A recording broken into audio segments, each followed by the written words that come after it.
Hello friend, आप सभी का हमारे यूट्यूब चैनल ब्राइट बुद्धि में आप सभी का स्वागत है। तो आइए आज हम पढ़ेंगे अध्याय 13 मिट्टी। मिट्टी हमारी पृथ्वी का एक महत्वपूर्ण अंग है। मिट्टी ही पौधों को उगने के लिए आधार प्रदान करती है। मिट्टी के बिना न तो घास उग सकती है, न पेड़ उग सकते हैं और न ही हमारे अथवा पृथ्वी के अन्य प्राणियों के पोषण के लिए कुछ सामग्री प्राप्त हो सकती है। कृषि के लिए मिट्टी अनिवार्य है। कृषि हम सभी को भोजन, कपड़ा और आश्रय प्रदान करती है। मिट्टी अनेक जीवों तथा सूक्ष्म जीवों का आवास है। विभिन्न स्थानों से मिट्टी के कुछ नमूने एकत्रित कीजिए और उनको ध्यानपूर्वक देखिए। अपने अवलोकन को एक तालिका में लिखिए। अपने परीक्षणों के बारे में अपने मित्रों से चर्चा करें। क्या आपके मित्रों के द्वारा एकत्रित किए गए नमूने आपके द्वारा एकत्रित किए गए नमूने जैसा ही है? मिट्टी के उपयोगों की एक सूची बनाएं। मिट्टी का निर्माण। पवन, जल, जलवायु की क्रिया से चट्टानों के टूटने पर मिट्टी का निर्माण होता है। तेज धूप के कारण चट्टानें गर्म हो जाती हैं और उसमें दरारें पड़ जाती हैं। ठंड या वर्षा होने पर उन चट्टानों पर टूटने की प्रक्रिया होती है। इस प्रक्रिया में चट्टानों के अंदर पेड़ पौधों की पत्तियां, मृत सजीवों के अवशेष मिल जाते हैं। पवन, जल, जलवायु की क्रिया से चट्टानों के टूटने पर मिट्टी का निर्माण होता है। यह प्रक्रम अपक्षय कहलाता है। मिट्टी में उपस्थित सड़े गले जैव पदार्थ ह्यूमस कहलाते हैं। मिट्टी की परतें। मिट्टी अनेक परतों की बनी होती है। यह जानने के लिए कि ये परतें किस प्रकार व्यवस्थित रहती हैं, आप निम्नलिखित क्रियाकलाप कीजिए।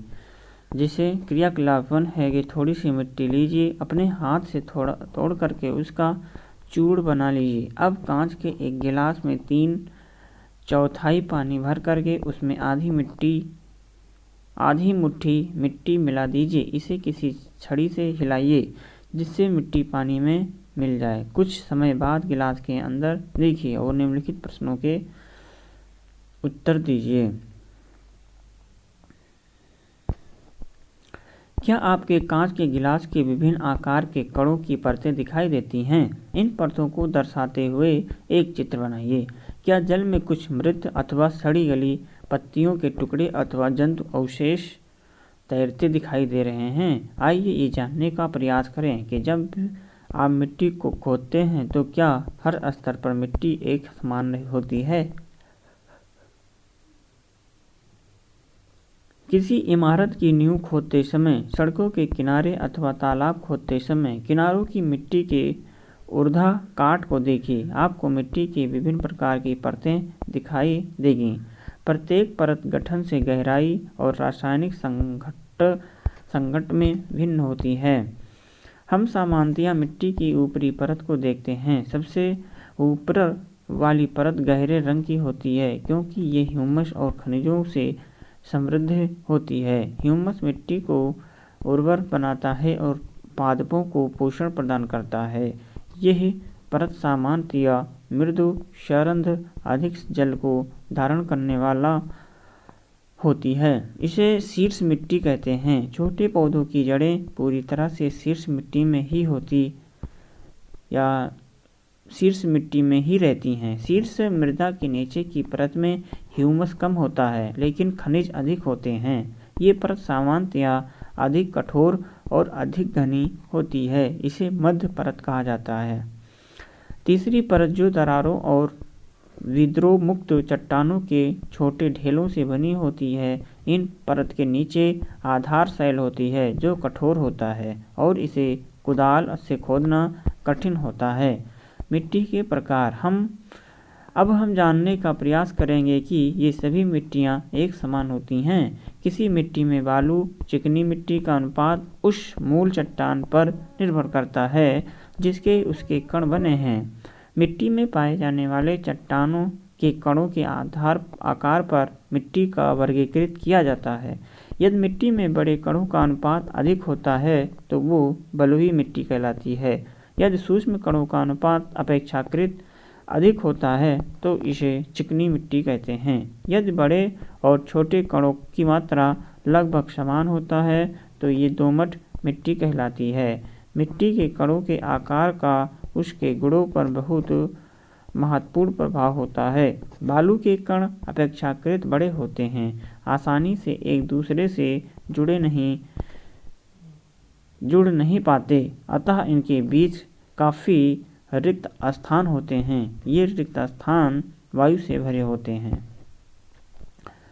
बालू के कणों के बीच के स्थान में से जल की निकासी तेजी से होती है, अतः बलुई मिट्टी हल्की, सुवातित और शुष्क होती है। चिकनी मिट्टी के कण सूक्ष्म अर्थात छोटे होने के कारण परस्पर जुड़े रहते हैं और इनके बीच रिक्त स्थान बहुत कम होता है।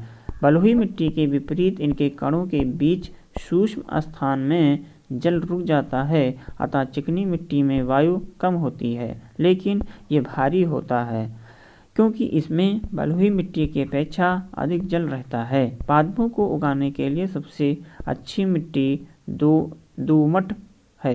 दोमट मिट्टी में ह्यूमस होती है। इस प्रकार की मिट्टी में पादपों की वृद्धि के लिए उचित मात्रा में जल धारण क्षमता होती है। क्या सभी प्रकार की मिट्टियों से खिलौने, बर्तन एवं मूर्तियाँ बनाई जाती हैं? इसको पता करने के लिए एक क्रियाकलाप कीजिए। चिकनी, दोमट, बलुई मिट्टी के नमूने एकत्र कीजिए। किसी एक नमूने में से मुट्ठी भर मिट्टी लीजिए।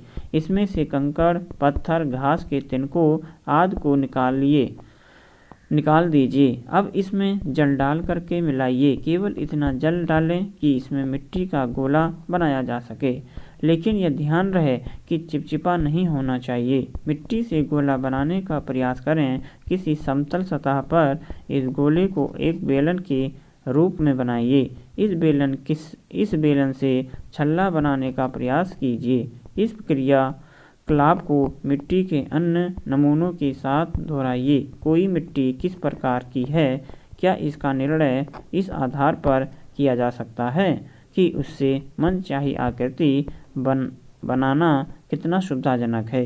क्या आसानी से गेंद बन सकती है?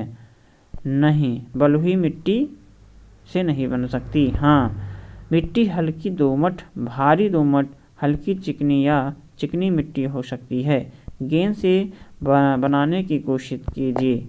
गेंद से बेलन बनाने की कोशिश कीजिए। क्या बेलन बन सकता है? नहीं। मिट्टी हल्की दोमट है तो नहीं बन सकती। हाँ, लेकिन बेलन की लंबाई कम है। मिट्टी हल्की दोमट है। हाँ, बेलन की लंबाई अधिक है। हाँ, बेलन की लंबाई अधिक है तो मिट्टी हल्की चिकनी या चिकनी मिट्टी हो सकती है। बेलन को मोड़ करके वृत्त बनाने की कोशिश कीजिए। पूरा वृत्त बन जाता है तो चिकनी मिट्टी है। दरारों वाला वृत्त बनता है तो हल्की चिकनी मिट्टी है। मिट्टी के गुण और मिट्टी में पानी। आप कभी ग्रीष्मकाल में किसी गर्म दिन की दोपहर में किसी खेत से होकर के गुजरे हैं? संभवतः आपने देखा होगा कि जमीन ऊपर की वायु चमकते हुए कंपन कर रही है। ऐसा क्यों होता है? आइए इस क्रियाकलाप के द्वारा हम इसका उत्तर जानने का प्रयास करें। क्रियाकलाप 3 है कि एक परखनली लीजिए, इसमें थोड़ी मिट्टी लीजिए। परखनली को एक चिमटे से पकड़कर मोमबत्ती से गर्म करें। परखनली के ऊपरी सिरे पर पानी की कुछ बूंदें दिखाई दे रही हैं। ये पानी की बूंदें कहाँ से आई?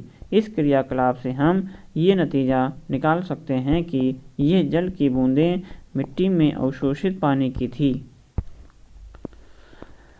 गर्म दिनों में मिट्टी से जल के वाष्पन के कारण ऊपरी उठती जल वाष्प वायु को अपेक्षाकृत सघन बना देती है।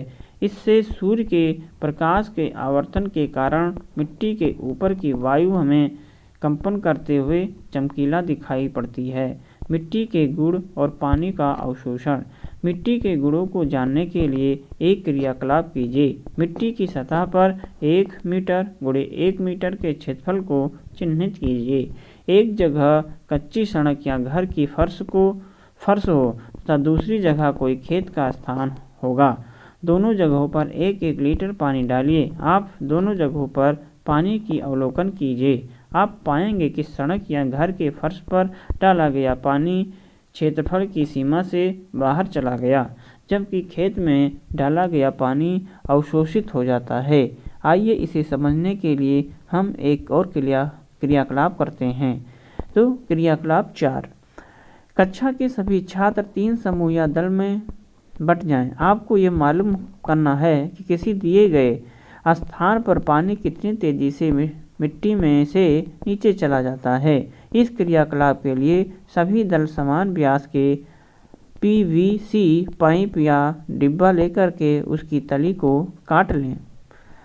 अलग अलग स्थानों पर जहाँ की मिट्टी अलग अलग प्रकार की है, पाइप को मिट्टी में 2 सेंटीमीटर की गहराई तक धंसा कर लगा दें। पाइप में धीरे धीरे 500 ml पानी डालिए। 500 ml जल को मापने के लिए आप किसी 500 ml के खाली बोतल का उपयोग कर सकते हैं। जब पाइप में पानी डालना प्रारंभ करें तो उस समय को नोट कर लें।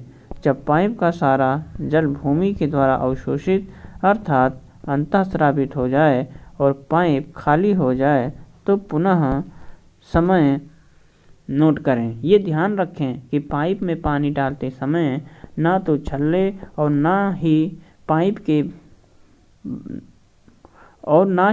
के बाहर गिरे। जल की मिट्टी में अंतःस्रावित होने में लगने वाले समय के आधार पर अंतःस्रावण दर की गणना निम्नलिखित सूत्र से कीजिए। अंतःस्रावण दर बराबर होता है जल की मात्रा बटे अंतःस्रावण अवधि। उदाहरण के लिए मान लीजिए कि किसी 500 ml जल के अंतःस्रावण में 20 मिनट लगते हैं, तो अंतःस्रावण दर बराबर 500 ml बटा 20 मिनट आएगा 500 ml/मिनट। अपने दल के द्वारा लिए गए मिट्टी के नमूने में अंतःस्रावण दर की गणना कीजिए। अपने निष्कर्षों की तुलना अन्य दलों के मिट्टी के नमूने की अंतःस्रावण दर से कीजिए। मिट्टी के नमूने को अंतःस्रावण दर के बढ़ते क्रम में व्यवस्थित कीजिए। मिट्टी के द्वारा जल का अवशोषण। आइए ये जानने का प्रयास करें कि बलुई मिट्टी, दोमट मिट्टी, चिकनी मिट्टी की समान मात्रा में क्या समान द्रव्यमान का जल अवशोषित होता है। इसके लिए एक क्रियाकलाप कीजिए। क्रियाकलाप 5 है कि अलग अलग प्रकार के बलुई, दोमट, चिकनी मिट्टी को अलग अलग कागज पर रखकर सुखा लीजिए। प्रत्येक मिट्टी के शुष्क पाउडर को 50 ग्राम तौल लीजिए। एक प्लास्टिक की कीप ले करके उसमें एक छन्ना कागज रख दीजिए।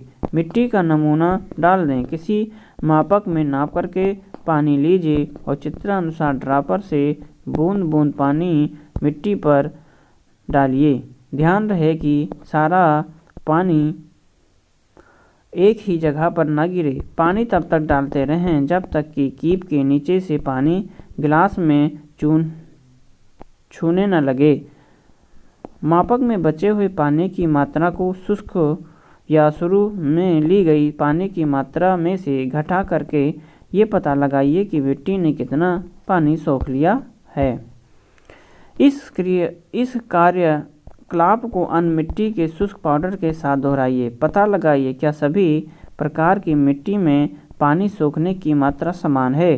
परिणामों पर अपने मित्रों के साथ साथ चर्चा करें और निम्नलिखित प्रश्नों का उत्तर दीजिए। किस प्रकार की मिट्टी में जल अवशोषण क्षमता अधिक होती है तथा किसमें सबसे कम। किस प्रकार की मिट्टी की अंतःस्रावण दर सबसे अधिक है तथा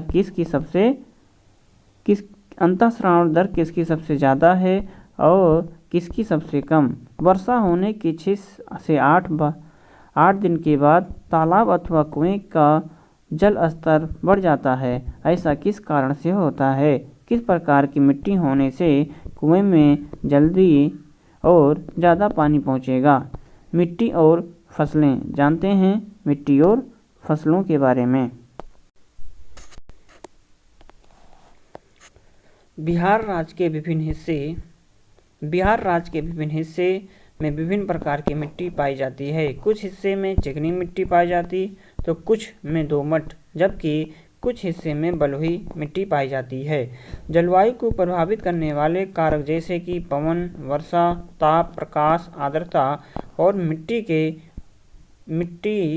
के प्रकार सम्मिलित रूप से किसी क्षेत्र विशेष में उगने वाली ये वनस्पति तथा फसलों की किस्में निर्धारित करती हैं।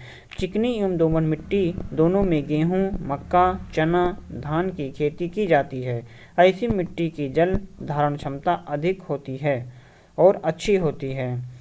जैव पदार्थ से समृद्ध तथा अच्छी जल धारण क्षमता वाली मिट्टी आदर्श होती है। मसूर, अरहर और अन्य दालें, आलू की खेती दोमट एवं बलुई मिट्टी में की जाती हैं। मसूर एवं अन्य दालों के लिए ऐसी मिट्टी की आवश्यकता है जिससे जल की निकासी आसानी से हो सके। आप अपने आसपास के किसानों से वहां की मिट्टी के प्रकारों और उगाई जाने वाली फसलों के बारे में जानकारी एकत्रित कीजिए। उपलब्ध जानकारी तालिका में भरिए चिकनी, दोमट और बलुई के बारे में। मृदा अपरदन क्या है? पवन, पानी अथवा बर्फ के द्वारा, अर्थात पवन, पानी और बर्फ के द्वारा मिट्टी की ऊपरी सतह का हटना अपरदन कहलाता है। पादपों की जड़ें मृदा को मजबूती से बांधे रहती हैं। पादपों की अनुपस्थिति में मिट्टी ढीली हो जाती है और पवन और प्रवाही जल के साथ वो बह जाती हैं। मिट्टी का अपरदन मरुस्थल अथवा बंजर भूमि जैसे स्थानों पर अधिक होता है, जहाँ की सतह पर कम अथवा कोई वनस्पति नहीं होती है।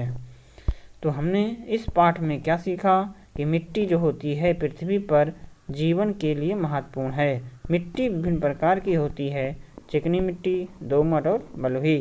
विभिन्न प्रकार की मिट्टी में जल की अंतःस्रावण दर भिन्न भिन्न होती है। यह दर बलुई मिट्टी में सबसे अधिक और चिकनी मिट्टी में सबसे कम होती। विभिन्न प्रकार की मिट्टी की जल धारण क्षमता अलग अलग होती है। चिकनी मिट्टी की जल धारण क्षमता सबसे अधिक होती। मिट्टी अपने में जल को रोके रखती है, जिसे मिट्टी में नमी कहा जाता। मिट्टी की जल को रोके रखने की क्षमता विभिन्न फसलों के लिए महत्वपूर्ण है। चिकनी मिट्टी का उपयोग बर्तन, खिलौना, मूर्तियों को बनाने के लिए किया जाता है। तो जल धारण की क्षमता सबसे अधिक किस में होती है? तो चिकनी मिट्टी में। धान की फसल के लिए सबसे उपयुक्त कौन सी मिट्टी? चिकनी एवं दोमट मिट्टी। किस प्रकार की मिट्टी में अंतःस्रावण दर सबसे अधिक होता है? तो सबसे अधिक होता है तो चिकनी मिट्टी में। इसी के साथ आज का ये लेसन समाप्त होता है। तो हम मिलेंगे किसी एक नए लेसन में। तब तक आप पढ़ते रहें, मस्त रहें। नमस्कार।